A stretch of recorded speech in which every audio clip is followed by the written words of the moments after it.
Hey guys, this is James from TeaDB bringing you InBetweenIsode number 38. Today I wanted to do something very relevant, and so I am bringing on a White2Tea 2015 production. You guys are all talking about it on Steepster, on Instagram, and I just wanted to fit in with all the cool kids. So not only that, I wanted to bring on one of the less expensive White2Tea ones, not one of the really nicer ones like Bosch, which is a tea I also really like. So I chose to bring on one of the two teas named after Drake, which is the Poundcake. And so the other one, of course, is If You're Reading This, and I enjoyed that tea as well, but I think my preference kind of leans me a little bit more towards something like the Poundcake, which I found to be a little bit surprising, considering that Two Dog's description on White2Tea would have initially had me guessing that I would have preferred If You're Reading This.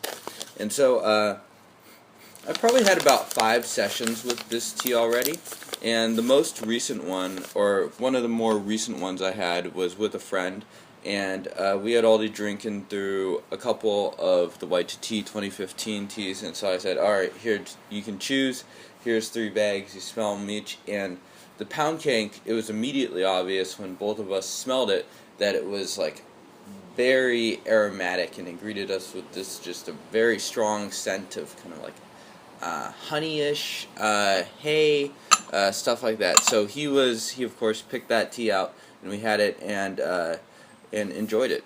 So I have rinsed this and preheated this, but I have not yet steeped it. So this will be the first steeping.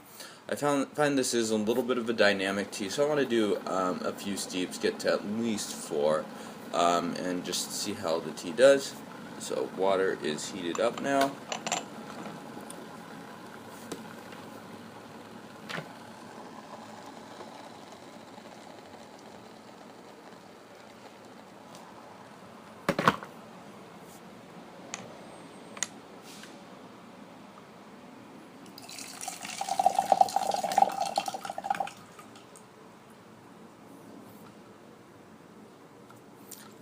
Have a smell.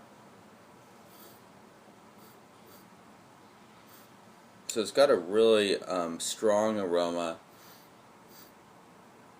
very sweet, scented.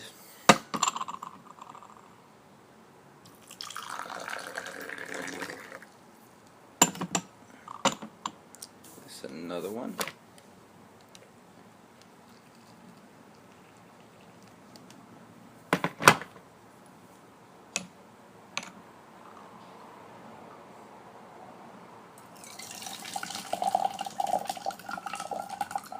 It's brewing up very, let's see, so I've started to use this chai because it's cleaner, not because I broke the other one.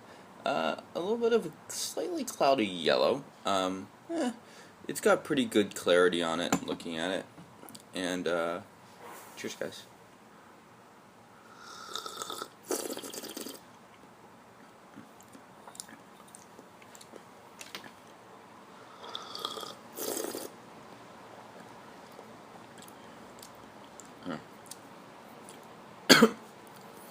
So, the taste is still sort of very basic hay, honey, sweetness. It's still a little bit light in the mouth, and one thing I've noticed about it's a very different tea than If You're Reading This, in the sense that If You're Reading This, I think is bigger in the mouth and kind of like has a more vegetal taste to it, a more clear bitterness and astringency, a more consistent form than this tea. And this tea in comparison is a little bit more elusive. It changes more steep to steep in my experience.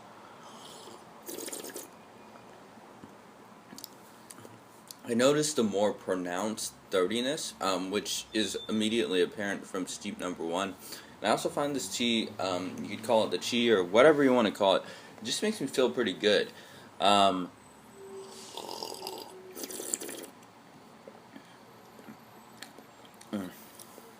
So, I say that the If You're Reading This has like a more consistent body, and that's not to say this tea doesn't have a body, but yeah.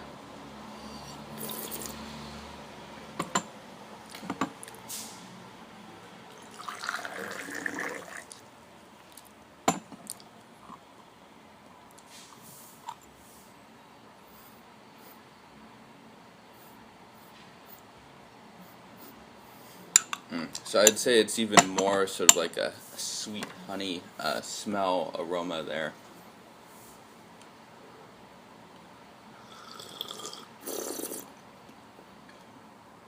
And it's really interesting, actually, to steep this in comparison to the gourd that came into the White2Tea club, in the sense that the gourd is so compressed, and I think this may have been Two Dog's intention, is that, and part of the reason is to compare it as they age as well, but the leaves, it's really hard to get unbroken leaves, whereas in the sample bag, the sample is really well kept.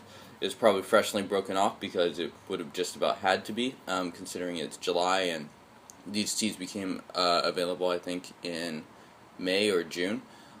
So the leaves are just very much more whole here. And I found that when I originally had the gourd, I complained a little bit of the longevity, and I think that's partially because I was getting a little bit more broken leaves early on, and so they're giving out a little bit more flavor quickly, and I'm kind of thinking out loud here. Whereas with the more whole leaves, you're getting that more sort of over a period of time. So it's interesting for everyone that has access to that gourd and a sample like this, or ended up buying a cake. Really interesting comparison, just to think about a little bit of the subtleties and nuances of those two teas. I'm sorry, of those two forms. So the body's really thickened up. I would say it has nice, really nice sort of like thick hay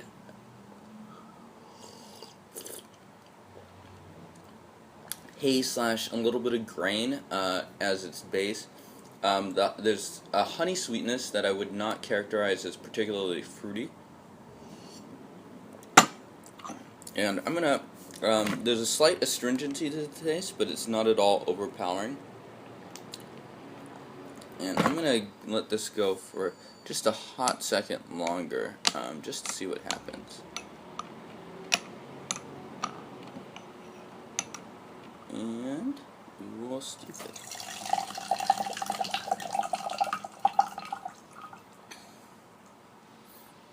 So the color looks a little bit more vivid to me, at least.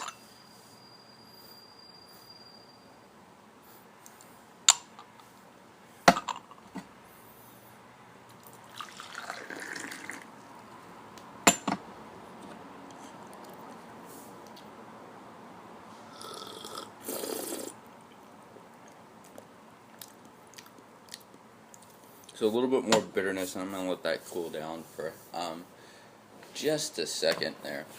And so I think coming up in the next couple weeks of TeaDB, we'll be releasing the interview with Scott next week. So it's a really long interview. I think it's about 30 minutes plus. So a lot of interesting food for thought, though. I don't think it becomes particularly dull or anything like that. Next week, I think I'm also releasing InBetweenIsode on a sort of Pu'erh resources, some of the other sites that you can check out. I guess that a lot of you are aware of them, but I'll add a few of my comments as well.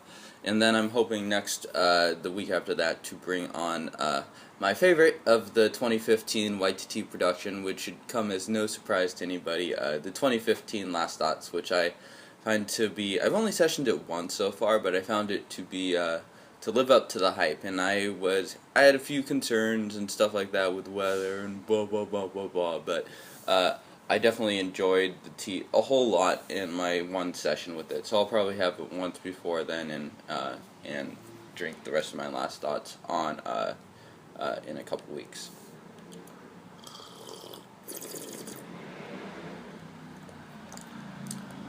Yeah, so it's heightened a lot.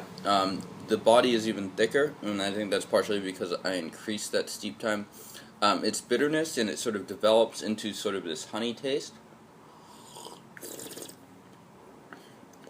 Real nice thickness, sort of bitter. Yeah, the initial bitterness becomes honey. And yeah, I will do this for one more steep, and I'm going to heat that water up once more.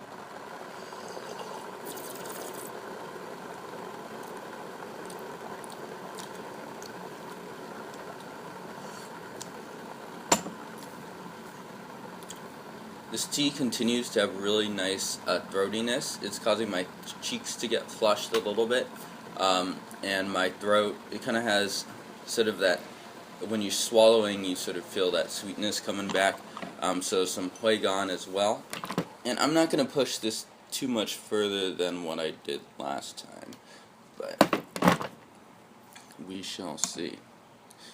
And my original complaint with this tea was just kind of that it wouldn't go for too long. I'm finding now that it lasts for 11 or 12 steeps, which is not quite as long lasting as if you're reading this, but I just enjoy the character quite a bit more actually than that tea. Alright, we will steep this right here.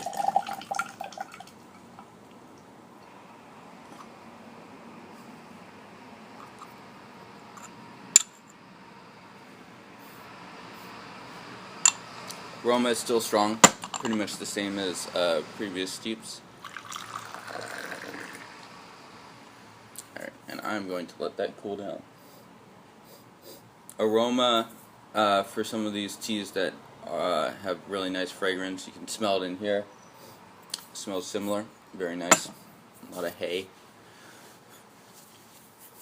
The other thing that I've been doing, I've had probably 3 big sessions with White2Tea's 2015 is you just, once you finish one, dump it on your tea tray and compare the leaves. And one thing I've noticed about this tea, and this is confirmed by pictures on the website, is just that the leaves are a whole lot darker than other teas, his other teas.